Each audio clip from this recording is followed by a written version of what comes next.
জয় শ্রীকৃষ্ণ, রাধে রাধে, নমস্কার। আচ্ছা, প্রথমে আপনাদেরকে জানিয়ে রাখি আজকের এই প্রোগ্রামটা একটু দীর্ঘায়িত হবে। প্রায় ধরে চলুন আধ ঘন্টার উপরে আজকের এই অনুষ্ঠানটি আমি আপনাদের সামনে নিয়ে এসেছি। তার কারণ আজকের এই প্রোগ্রামে জন্মাষ্টমী বিষয়ক খুবই গুরুত্বপূর্ণ 6টি বিষয় নিয়ে আলোচনা করব, এবং কি কি বিষয় নিয়ে আলোচনা করব আজকের এই প্রোগ্রামে সেটা প্রথমে আপনাদেরকে একটু আমি সামারাইজ করে দিচ্ছি। নাম্বার 1, জন্মাষ্টমী 2025 সালে এবছর কবে পড়েছে, অর্থাৎ অষ্টমী তিথি শুরু এবং শেষের পূর্ণাঙ্গ সময়সূচি কবে, আপনারা কবে পারণ প্রক্রিয়া সমাপন করবেন, কবে আর নন্দ উৎসব পালিত করবেন, এই সম্পর্কে আপনাদেরকে A to Z তথ্য দেব।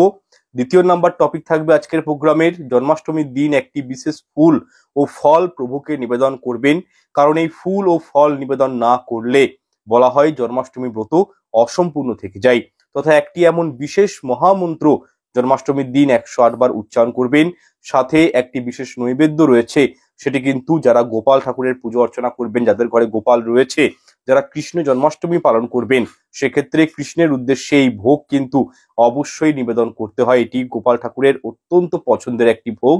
এছাড়াও 3 নাম্বার টপিকটি হবে আজকের প্রোগ্রামের, জন্মাষ্টমীর দিন গোপালের চরণে বা কৃষ্ণের চরণে মাত্র 4টি তুলসী পত্র দিয়ে এই টোটকা করলে বিপুল পরিমাণে জীবনে আর্থিক উন্নতি লক্ষণীয় হয়।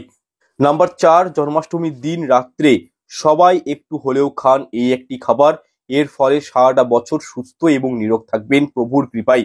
এই বিষয়টা আপনাদেরকে ভিডিওর মাধ্যমে আপনাদের জানাবো। নাম্বার 5 নাম্বার যে টপিকটা নিয়ে আলোচনা করব সেটা হচ্ছে, পবিত্র জন্মাষ্টমীর দিন কোন সেই 5টি বস্তু কিনলে কৃষ্ণের আশীর্বাদ পাওয়া যায়, ঘরে আয়, উন্নতি, প্রগতি ও সফলতা বিদ্যমান হয়, সেই 5টি বস্তুর নাম আমি ভিডিও শেষে জানাবো। 5 নাম্বার বিষয়টি থাকবে আজকের এই প্রোগ্রামের, জন্মাষ্টমীতে যে 5টি ভুল কাজ করলে 100% জীবনে নেমে আসবে নরক সমান যন্ত্রণা, সুতরাং কোন সেই 5টি নিষিদ্ধ কর্ম রয়েছে তা জানতে আমি অনুরোধ করব প্রোগ্রামটি সম্পূর্ণ দেখবেন। এবং সর্বশেষ 6 নাম্বার যেটি আজকের প্রোগ্রামের মূল বিষয়বস্তু থাকবে সেটা হচ্ছে, 16ই আগস্ট শনিবার জন্মাষ্টমীর রাতে তুলসী গাছের তলায় লুকিয়ে রাখুন একটি বিশেষ দ্রব্য। ঠিক আছে, এটি তুলসী মঞ্চে এই দিন রেখে দিলে কখনো অর্থের জীবনে কমতি আসে না, এবং এটি একটি অত্যন্ত খুবই কার্যকরী একটি রিচুয়ালস বা টোটকা বলতে পারি। এবং এই উপায়টি যারাই করেছেন তারাই কিন্তু জীবনে প্রফিটেবল হয়েছেন, তাদের জীবনে অন্ন বস্ত্র বাসস্থানের কিন্তু কমতি হয় না। যাই হোক, ভিডিও শুরুতে অনুরোধ করছি, আপনারা যারা কৃষ্ণকে মানেন, গোপালের পুজো অর্চনা করেন, তারা একটি বার হলো কমেন্টে জয় শ্রীকৃষ্ণ, রাধে রাধে লিখে জানাবেন, এতে আমরা অত্যন্ত রূপায়িত হব। ভিডিওটি ভালো লাগলে লাইক শেয়ার করতে ভুলবেন না, এবং চ্যানেলটি অবশ্যই সাবস্ক্রাইব করে পাশে থাকা বেল আইকনটি অন করে রাখবেন। যাই হোক, এই কৃষ্ণ জন্মাষ্টমী কবে পড়েছে, এর পূর্ণাঙ্গ সময়সূচি কি, সেটা প্রথমে আপনাদেরকে জানিয়ে দিচ্ছি। দেখুন, জন্মাষ্টমী তিথি শুরু হচ্ছে সমগ্র ভারতবর্ষে 15ই আগস্ট রাত্রি 11টা 49 মিনিটে, এবং তা থাকছে 16ই আগস্ট রাত্রি 9টা 34 মিনিট পর্যন্ত। এবং বাংলাদেশের সময় অনুসারে অষ্টমী তিথি শুরু হচ্ছে 16ই আগস্ট দুপুর 12টা 19 মিনিট থেকে, এবং অষ্টমী থাকছে 16ই আগস্ট রাত 10টা 4 মিনিট পর্যন্ত। আচ্ছা, এক্ষেত্রে যারা জন্মাষ্টমী ব্রত পালন করবেন তারা পালন কোন দিন করবেন, দেখুন এক্ষেত্রে পরের দিন অর্থাৎ রবিবার দিন সকাল 9:30টার মধ্যে আপনারা কিন্তু শ্রী শ্রী জন্মাষ্টমী ব্রতের পালন প্রক্রিয়া সমাপন করবেন। আচ্ছা, এখানে ছোট্ট একটা বিষয় বলে রাখি, অনেক মায়েরা রয়েছেন যারা জন্মাষ্টমী ব্রত পালন করেন, কিন্তু সেই দিনই প্রভুকে যে ভোগ নিবেদন করেন সেগুলো পুজো হয়ে যাওয়ার পর কৃষ্ণ প্রসাদ হিসাবে তারা কিন্তু সেটি গ্রহণ করেন। তো তাদের ক্ষেত্রে বলবো তাদের কোনো পালনের প্রয়োজন নেই। পালন কারা করবেন, যারা একাদশীর মতন সমস্ত দিন উপবাস রেখে জন্মাষ্টমী পালন করবেন এবং তার পরের দিন কৃষ্ণ প্রসাদ বা মহাপ্রসাদ গ্রহণ করেন এবং প্রভুকে অষ্টকালীন ভোগ নিবেদন করেন, তাদের উদ্দেশ্যে বলবো আপনারা কিন্তু পালন করবেন কখন, রবিবার দিন সকাল 9:30টার মধ্যে। আচ্ছা, এরপর প্রথম বিষয়টি হলো যে জন্মাষ্টমীর দিন কোন ফুল এবং ফল কৃষ্ণকে অবশ্যই নিবেদন করতে হয়। এক্ষেত্রে দেখুন, যে ফুল এবং ফলের আপনাদের নামটি করব, এটি ভগবানকে দিলে কি হয় সেটা আপনাদের প্রথমে জানা উচিত। প্রথমত, শ্রীকৃষ্ণ রাধারানী অত্যন্ত প্রসন্ন হন, এবং এই বিশেষ ফুল এবং ফল প্রভুকে দিলে মা লক্ষ্মী অত্যন্ত প্রসন্ন হন, এবং প্রভুর কৃপাদৃষ্টি সদা সর্বদা আপনাদের উপর থাকবে। দেখুন, এই কথা সত্য যে আমরা সবাই জানিও যে ধরাধামকে পাপ থেকে মুক্ত করার জন্য এবং দুষ্টের দমন এবং সৃষ্টের পালন হেতু তথা ধর্ম প্রতিষ্ঠানের জন্য, ঠিক আছে, অত্যাচারী কংসের হাত থেকে এই ধরাধামকে রক্ষা করার জন্য প্রভু নারায়ণের অষ্টম অবতার হিসাবে শ্রীকৃষ্ণ এই ধরাধামে জন্মগ্রহণ করেছিলেন। সুতরাং জন্মাষ্টমীর দিন প্রভু নারায়ণের শ্রীকৃষ্ণের অতি প্রিয় এই ফুল এবং ফল আপনারা অবশ্যই পারলে নিবেদন করবেন। এতে আপনাদের জীবনে সুখ, শান্তি, সমৃদ্ধি তথা প্রভুর কৃপাদৃষ্টি বিদ্যমান থাকবে। যাই হোক, আপনাদেরকে আর কৌতূহলে রাখছি না। আপনারা জন্মাষ্টমীর দিন অবশ্যই গোপালকে বা আপনাদের ঘরে যদি কোনো রাধা গোবিন্দর ছবি থাকে, কোনো মূর্তি থাকে, সেক্ষেত্রে প্রভুর চরণে তুলসী মঞ্জুরি এবং তুলসী পাতা চন্দন মাখিয়ে অবশ্যই কিন্তু নিবেদন করবেন। এর ফলে রোগ জ্বালা, আপদ বিপদ, দুর্ঘটনা থেকে যেমন রক্ষা পাবেন, ঠিক তেমনি আর্থিক দিকে প্রচন্ড উন্নতি আসবে। জন্মাষ্টমীর দিন শাস্ত্রে বলা হয়েছে নবীন তুলসী মঞ্জুরি শ্রীকৃষ্ণের চরণে নিবেদন করলে সেই গৃহে ভগবানের কৃপাদৃষ্টি সারাটা জীবন থাকে। এছাড়াও আপনারা নিশ্চয়ই জানেন যে কৃষ্ণ গোপালকে পীতাম্বরী নাথ বলা হয়, কারণ পীতাম্বর অর্থাৎ হলুদ রং প্রভুর খুব প্রিয়। সুতরাং হলুদ ফুল বা হলুদ রঙের বস্ত্র পরিধান, ঠিক আছে, শ্রীকৃষ্ণকে জন্মাষ্টমীর দিন অবশ্যই পরিধান করাবেন এবং হলুদ ফুল নিবেদন করতে ভুলবেন না। দেখুন, মহাভারতে স্বয়ং শ্রীকৃষ্ণ যুধিষ্ঠির মহারাজকে জানিয়েছিলেন তার কতটা প্রিয় এই হলুদ ফুল বা হলুদ রং। তিনি বলেছেন, কুমুদ, করবী, জনক, মালতী, পলাশ ও বনমালা ফুল তার অত্যন্ত প্রিয়। সুতরাং এই ফুলগুলির মধ্যে আপনারা যে কোনো একটি ফুল হলেও অবশ্যই কৃষ্ণের উদ্দেশ্যে জন্মাষ্টমীর দিন নিবেদন করার চেষ্টা করবেন। এতে ভগবান অত্যন্ত তার ভক্তদের উপর প্রীত হন। এরই পাশাপাশি নৈবেদ্য হিসাবে শ্রীকৃষ্ণের জন্য হলুদ মিষ্টি অবশ্যই উনাকে দিন, অর্পণ করবেন। এছাড়াও তালের বড়া, নারকেলের নাড়ু, মতিচিরা লাড্ডু, ক্ষীর, ননি, মাখন, পায়েস, মালপোয়া, সুজির হালুয়া, মোয়া এবং শশা, এগুলো কৃষ্ণ গোপালের অত্যন্ত প্রিয় খাবার। দেখুন, এই শশা অত্যন্ত প্রিয় একটি ফল যা কৃষ্ণ ঠাকুর অত্যন্ত পছন্দ করেন। তাই শশা কিন্তু জন্মাষ্টমীর দিন অবশ্যই কৃষ্ণ গোপালের উদ্দেশ্যে নিবেদন করবেন। তবে হ্যাঁ, এই ক্ষেত্রে বলে রাখি, আপনারা যে নৈবেদ্যই শ্রীকৃষ্ণকে নিবেদন করুন না কেন, তাতে অবশ্যই তুলসী পত্র দিয়ে রাখবেন, কারণ তুলসী পত্র শ্রীকৃষ্ণের অতি প্রিয় একটি বস্তু। কারণ তুলসী পত্র ছাড়া শ্রীকৃষ্ণের পুজো কিন্তু সম্পূর্ণ অসম্পূর্ণ। আচ্ছা, এরপর আপনাদেরকে এমন একটি বিশেষ মন্ত্রের কথা বলবো। অবশ্যই এই মন্ত্রটি জন্মাষ্টমীর দিন 108 বার পাঠ করার চেষ্টা করবেন। এটি হলো কৃষ্ণের মহামন্ত্র। যাই হোক, মন্ত্রটি হলো হরে কৃষ্ণ কৃষ্ণ কৃষ্ণ হরে হরে, হরে রাম রাম রাম হরে হরে। এই মন্ত্রটি অবশ্যই জপ করবেন।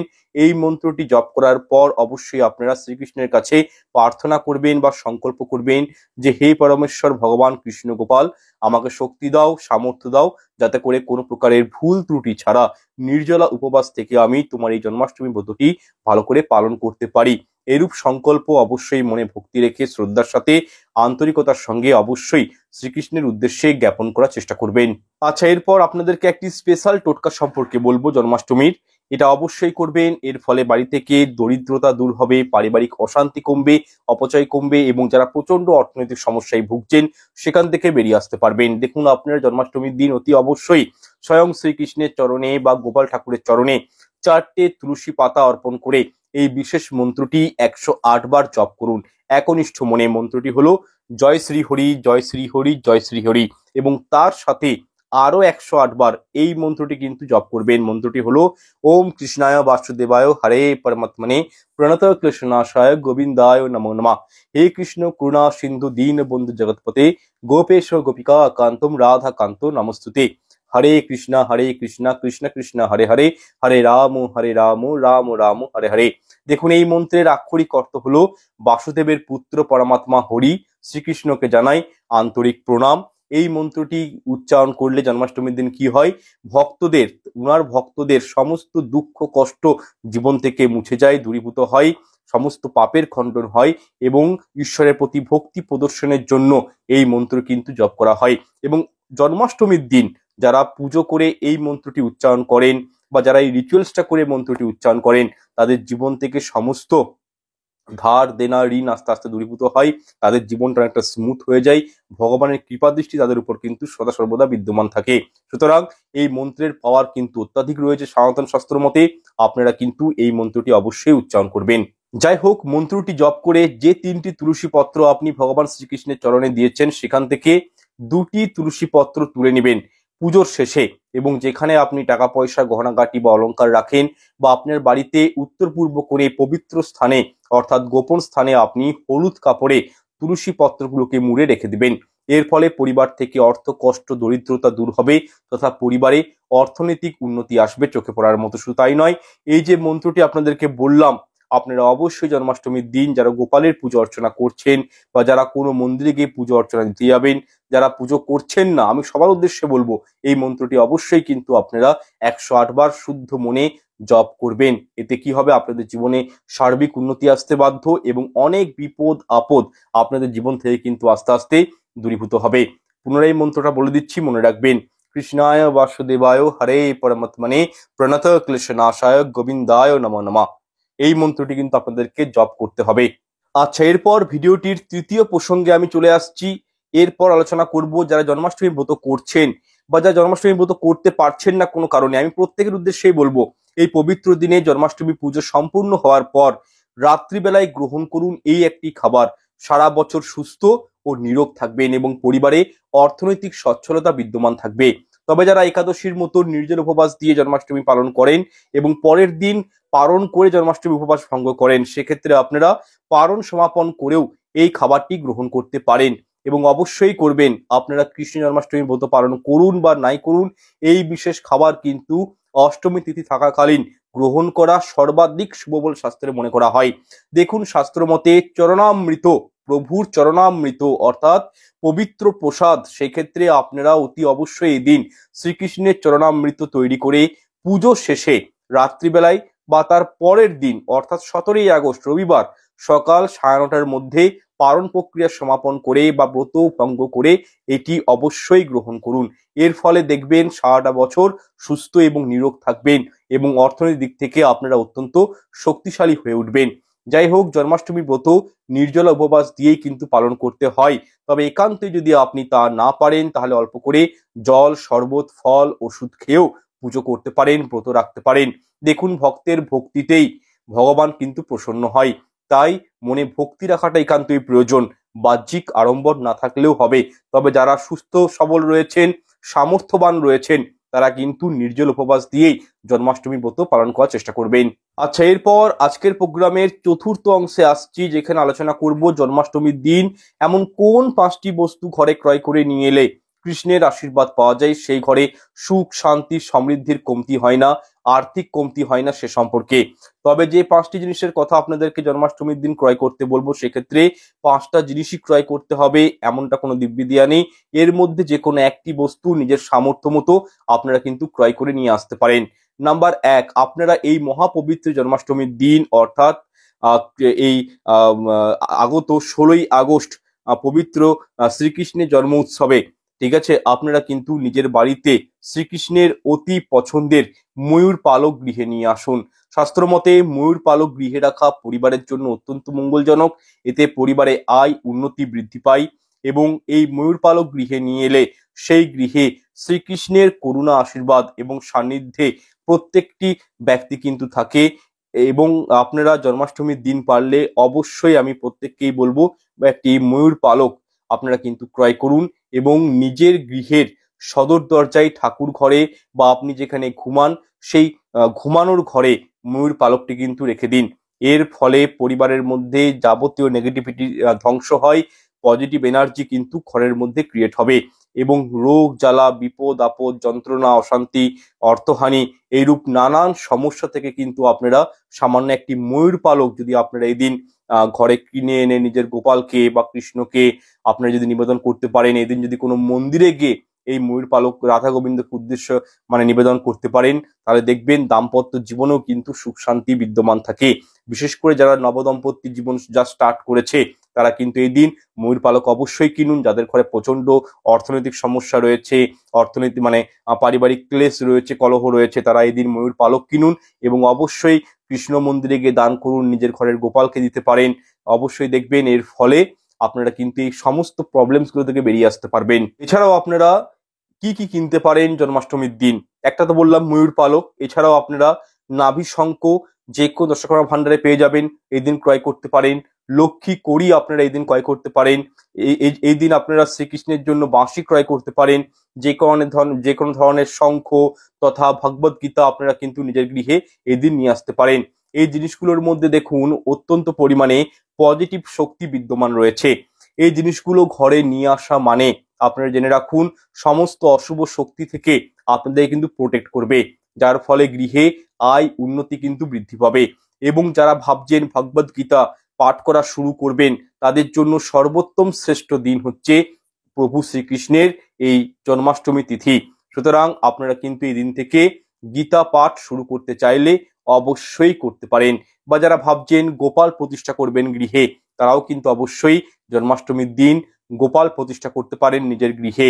তো শাস্ত্রের মধ্যে বলা হয়েছে যে গোপাল প্রতিষ্ঠা করলে কিন্তু তার একটি নিয়ম রয়েছে। প্রথমত আপনাদেরকে নিরামিষ ভোজী বা প্রসাদ ভোজী হতে হবে এবং কৃষ্ণ মন্ত্রে দীক্ষিত হতে হবে, তবেই কিন্তু আপনারা গোপাল ঠাকুর ঘরে প্রতিষ্ঠা করতে পারেন। আচ্ছা, এরপর প্রোগ্রামের পঞ্চম অংশে প্রবেশ করব এবং এই অংশে আলোচনা করব জন্মাষ্টমীর দিন যে 5টি কর্ম কখনোই করতে নেই, শাস্ত্র মধ্যে বর্জিত নিষিদ্ধ, নতুবা কি হয় জীবনে নরক সমান যন্ত্রণা নেমে আসে। দেখুন এমন অনেক কাজ রয়েছে তা যদি পবিত্র জন্মাষ্টমীর দিন আপনারা ভুল করেও করে ফেলেন তাহলে কিন্তু মানে পরিবারে কি হয় অমঙ্গলের ছায়া লাগতে পারে। বিপদ আপদ, অর্থহানি, পারিবারিক জীবনে নানান রকম বাধা বিপত্তি সৃষ্টি হতে পারে, স্বামী স্ত্রীর মধ্যে অশান্তি হতে পারে, রোগ জ্বালা শোকেও আপনারা কিন্তু জড়িয়ে পড়তে পারেন। তাই আমি অনুরোধ করব যে আপনারা এই নিয়মগুলো একটু মেনে চলবেন। অন্তত জন্মাষ্টমীর দিন কিন্তু এই কর্মগুলো কিন্তু করবেন না। নাম্বার 1, জন্মাষ্টমী পুজোর দিন যদি আপনাদের গৃহে কোনো দরিদ্র অসহায় ভিক্ষুক এসে থাকেন তাই কিন্তু কখনোই খালি হাতে ঘুরিয়ে দিবেন না। তাকে আপনার সামর্থ্য মতো কিছু না কিছু দান করে সাহায্য করবেন।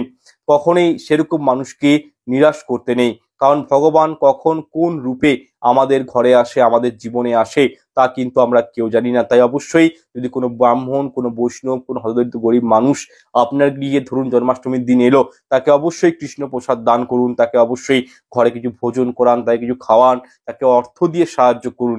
এতে কিন্তু এই দান কিন্তু জন্মাষ্টমীর দিন আপনারা যে দানটাই করুন সেই দান কিন্তু চিরস্থায়ী আপনার জীবনে ফল প্রদান করে থাকে। সেই দান কিন্তু অক্ষয় দান হয়ে থাকে। নাম্বার 2, দেখুন আপনারা যারা গৃহে শ্রীকৃষ্ণের পুজো অর্চনা করবেন অর্থাৎ জন্মাষ্টমী যারা করবেন তারা কিন্তু অবশ্যই শ্রীকৃষ্ণের প্রসাদে একটি হলো তুলসী পত্র আপনারা কিন্তু দিবেন। এবং ভগবানকে যে মানে গ্লাসে জল দিবেন সেই গ্লাসেও কিন্তু চন্দন মিশ্রিত তুলসী পত্র নিবেদন করতে হয়। ধরুন আপনি কাউকে হয়তো প্রসাদ বিতরণ করছেন, আপনার ঘরে জন্মাষ্টমী পুজো হয়েছে, আপনি প্রসাদ বিতরণ করছেন, সেই প্রসাদেও কিন্তু যেন তুলসী পত্র থাকে। আপনি কোনো পাড়া প্রতিবেশীকে প্রসাদ দিচ্ছেন, সেই প্রসাদও তুলসী পত্র দিয়েই কিন্তু প্রসাদে দিতে হয়। এটাই কিন্তু শাস্ত্রীয় বিধান। শুধু আপনারা কিন্তু প্রসাদ নিবেদন করবেন না, তার মধ্যে তুলসী পত্র দিবেন, তারপরে সেই প্রসাদ কিন্তু বিতরণ করবেন। নাম্বার 3, দেখুন জন্মাষ্টমীর দিন আপনারা কখনোই নিজের পরিবারের সঙ্গে বলুন বাইরের কোনো প্রতিবেশী বা অফিসের কলিগ কারোর সাথে ঝুট ঝামেলা অশান্তিতে জড়িয়ে এই দিন পড়বেন না। কারোর প্রতি রেগে যাবেন না, কাউকে এই দিন অপমান করবেন না, কাউকে মনে আঘাত দিয়ে কথা বলবেন না, নতুবা আপনাদের জীবনে কিন্তু চরম বিপদ নেমে আসতে পারে। এরই পাশাপাশি আপনাদেরকে আরো একটি বিষয় জানাবো, জন্মাষ্টমীর দিন ভুল করেও কোনো খারাপ চিন্তন কিন্তু কারোর প্রতি করবেন না, নিজের মধ্যে নেগেটিভিটির স্থান দিবেন না, কারোর সমালোচনা করা, কাউকে ক্ষতি সাধনের চেষ্টা করা, বাজে কোনো চিন্তা করা, মিথ্যা কথা বলা, ঠিক আছে, কুরূপ আচরণ করা কারোর সাথে, এগুলো কিন্তু কখনোই করবেন না। এতে শ্রীকৃষ্ণ অত্যন্ত কিন্তু রাগান্বিত হন। জন্মাষ্টমী পুজোর দিন আপনারা চেষ্টা করবেন ব্রহ্মচর্য পালন করা, স্বামী স্ত্রীর মধ্যে কোনোভাবে শারীরিক সম্পর্ক স্থাপন না করার চেষ্টা করবেন। এই ছোট ছোট বিষয়গুলো কিন্তু মাথায় রাখবেন। এছাড়া জন্মাষ্টমীর দিন কোনোভাবেই তার আগের দিন বা পরের দিন কোনোভাবেই আমিষ আহার গৃহে রন্ধন করবেন না, আমিষ আহার কিন্তু গ্রহণ করবেন না। সম্পূর্ণ প্রসাদ ভোজী থাকার চেষ্টা করবেন, সম্পূর্ণ নিরামিষের উপর সাত্বিক আহার গ্রহণ করার চেষ্টা করবেন। নাম্বার 4, জন্মাষ্টমী পুজো করার সময় আপনারা শ্রীকৃষ্ণের সামনে যে প্রদীপ প্রজ্বলিত করবেন সেই প্রদীপকে কিন্তু প্রদীপটি যেন তামা, পিতল কিংবা মাটির হয়, অন্য কোনো ধাতুর প্রদীপ আপনারা কিন্তু ব্যবহার করবেন না। যেমন ধরুন স্টিল বা লোহার প্রদীপ আপনারা কিন্তু ব্যবহার করবেন না। এবং পুজোর সময় অতি অবশ্যই স্নান করে শুদ্ধ বস্ত্র পরিধান করে আপনারা কিন্তু পুজো করতে বসবেন। বিশেষ করে নিজের মন বা চিত্র পরিশুদ্ধ রাখবেন এবং একাগ্রতার সঙ্গে পুজোতে নিজেকে নিয়োজিত রাখার চেষ্টা করবেন। দেখুন, এই বিষয়গুলো আপনাদেরকে আমি একটা ধারণা দিয়ে দিচ্ছি। যখন আপনারা জন্মাষ্টমী পুজো করতে বসবেন তখন কিন্তু ভুল করেও পাটের বস্ত্র কিন্তু পরিধান করবেন না। অনেকেই কিন্তু পাটের বস্ত্র পরে কৃষ্ণ পুজো করতে বসেন, বা গোপালের পুজো হচ্ছে, কোনো পুরোহিত পুজো করছে, সেখানে আপনি হয়তো বসে রয়েছেন। কখনোই না, পাটের বস্ত্রটা অ্যাভয়েড করবেন, ঠিক আছে? এতে কিন্তু মঙ্গলের জায়গায় গৃহে অমঙ্গল হয়। নাম্বার 5, দেখুন, আপনারা যারা গৃহে জন্মাষ্টমী ব্রত পালন করতে চলেছেন তারা কিন্তু ভুল করেও এদিন, মানে অনেকেই আছেন আমাকে প্রশ্ন করেন, যদি আপনাদের কোনো শারীরিক সমস্যা থাকে, ঠিক আছে, সেক্ষেত্রে আপনারা ফলমূল আহার গ্রহণ করতে পারেন। কিন্তু আপনি সুস্থ সবল রয়েছেন, তবুও যদি আপনারা ডাবের জল হোক বা হয়তো কোনো শরবত, কোনো ফল খেয়ে নিচ্ছেন, মিষ্টি খেয়ে নিচ্ছেন, তাহলে কিন্তু জন্মাষ্টমী ব্রত করার কোনো মানেই হয় না, ঠিক আছে? বিষয়টি মাথায় রাখবেন। জন্মাষ্টমী ব্রত কি, শাস্ত্র বলছে সমস্ত দিনটাই, যতক্ষণ জন্মাষ্টমী পুজো আপনারা করছেন না, পালন করছেন না, তখন পর্যন্ত কিন্তু নির্জল উপবাস থাকা একান্তই কিন্তু আমাদের প্রয়োজন। আচ্ছা, এরপর প্রোগ্রামের আমি ষষ্ঠ অংশে চলে আসছি, যেখানে আলোচনা করব জন্মাষ্টমীর রাতে তুলসী গাছের তলায় লুকিয়ে রাখুন এটি, জীবনে কখনো অর্থের কমতি হবে না, তথা অন্ন বস্ত্র বাসস্থানের কমতি হয় না, এবং সেই পরিবারে সুখ শান্তি সমৃদ্ধি বিরাজ করে প্রভু শ্রীকৃষ্ণের কৃপায়। এছাড়াও পরিবার থেকে সমস্ত প্রকার দুর্ভাগ্য দূরে সরে সৌভাগ্যের উদয় ঘটবে। একই সঙ্গে মা লক্ষ্মী ও তুলসী মহারানীর অশেষ কৃপায় বাস্তু দোষ দূর হবে এবং বিপুল পরিবর্তন আপনাদের জীবনে কিন্তু আসবে। জীবনে অর্থ ইনকাম করার থেকেও বড় জিনিস কি জানেন? অর্থকে সঞ্চয় করা। আপনারা যত টাকা ইনকাম করুন না কেন, সেই অর্থকে ধরে রাখতে না পারলে সেই ইনকামের কোনো সত্যিই দাম নেই। আপনারা যদি উপায়টি মনে ভক্তি রেখে করতে পারেন জন্মাষ্টমীর দিন, তাহলে আপনারা কিন্তু অর্থকে সঞ্চয় করতে পারবেন, আপনাদের সংসার থেকে বাজে খরচটা কমবে, এবং স্বামী স্ত্রীর মধ্যে দাম্পত্য কলহ থাকলে তা থেকে কিন্তু মুক্তি পাবেন। পরিবারে সুখ শান্তি কিন্তু বিদ্যমান থাকবে এই সামান্য একটি রিচুয়ালস এর মাধ্যমে। যাই হোক, এই টোটকাটি কিভাবে করবেন এরপর সেটি জেনে নিন। দেখুন, আগামী 16ই আগস্ট শনিবার দিন পবিত্র অষ্টমী যোগে সন্ধ্যার সময় তুলসী গাছের নিচে একটি হলুদ রঙের পিতলের ছোট্ট থালা অবশ্যই রাখবেন। এরপর একটু আটা নিয়ে সেটি 4টি ভাগ করে নিতে হবে, এবং ওই 4টি ভাগের গোল গোল গোলা বানিয়ে নিতে হবে, এবং ওই 4টি গোলা পিতলের থালার উপরে রেখে তুলসী গাছের নিচে সেই থালাটি এক রাত্রির জন্য রেখে দিবেন, এবং পরের দিন অর্থাৎ 17ই আগস্ট রবিবার দিন নন্দ উৎসবের দিন আপনারা একটু সকাল সকাল ঘুম থেকে উঠে স্নান করে ওই গোলাগুলি নিয়ে আপনারা আপনাদের ছাদের উপরে উঠে যাবেন, এবং সেগুলি হাতে নিয়ে আপনাদের মনের ইচ্ছা ব্যক্ত করবেন। তারপরে গোলাগুলি ছাদের 4টি কোণে রেখে দিবেন, এবং একটি পিতলের ঘটি বা পাত্রে জল নিয়ে ছাদের 4 কোণে জলটি ছিটিয়ে দিবেন। কিন্তু খেয়াল রাখতে হবে, এই উপায়টি যখন আপনি করবেন তখন আপনার সামনে যেন কেউ না থাকে, বা আপনাকে কেউ দেখে যেন না নেয়, বা আপনাকে যেন কেউ স্পর্শ না করে, এই বিষয়টি কিন্তু মাথায় রাখতে হবে। যদি এমনটার অন্যথা হয় তাহলে কিন্তু ক্রিয়াটি করার ফলটা বিনষ্ট হয়ে যায়। দেখুন, এই উপায়টি করলে নেগেটিভ এনার্জি আপনাদের গৃহ থেকে চিরতরে বিদায় নিবে, কারণ নজর দোষ লাগবে না, এবং 21 দিনের মধ্যেই আপনাদের সমস্ত সমস্যার কিন্তু সমাধান হবে সুনিশ্চিত। তাই এই যে দুটো টোটকা আজকের প্রোগ্রামের আপনাদেরকে বললাম আমি, এগুলো কিন্তু করার চেষ্টা করবেন জন্মাষ্টমীর দিন, এই দিনটিকে হাতছাড়া করবেন না। যাই হোক, আজকের এই ভিডিওটি আমি এখানে শেষ করলাম, আর দীর্ঘায়িত করছি না। যদি এই বিষয়ে আপনাদের কোনো প্রশ্ন মতামত থাকে, বা নেক্সট ভিডিও কি দেখতে চান, যদি জানার আপনাদের কোনো ইচ্ছা থাকে সেরকম, অবশ্যই কিন্তু কমেন্ট সেকশনে লিখে জানাবেন। পুনরায় বলছি, ভিডিওটি ভালো লাগলে কমেন্ট একটি বার হলেও জয় শ্রীকৃষ্ণের রাধে রাধে লিখে জানাবেন, এটা আমরা অনুপ্রাণিত হব, এবং চ্যানেলটি সাবস্ক্রাইব করে পাশে থাকা বেল আইকনটা অন করে রাখবেন। ঈশ্বর আপনাদের মঙ্গল করুক। নমস্কার, ধন্যবাদ।